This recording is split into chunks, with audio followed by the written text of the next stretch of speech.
Lajmi zi për muzikën, ndëron jetë shemi i lirëve, njeriu që këndoi himnin e shqiptarëve.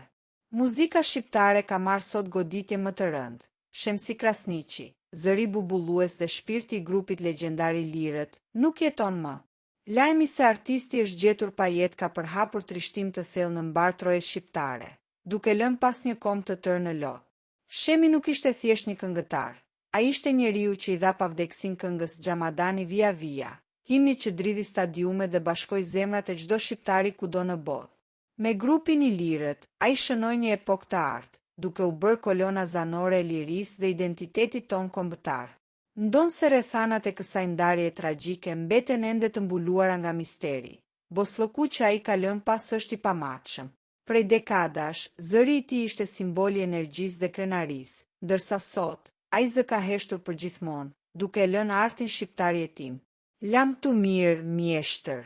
Emri yt do të jetojë sa të ketë shqiptar, dhe Xhamadani do të vazhdojë të këndohet si homazh për ty, njeriu që e bëri muzikën histori.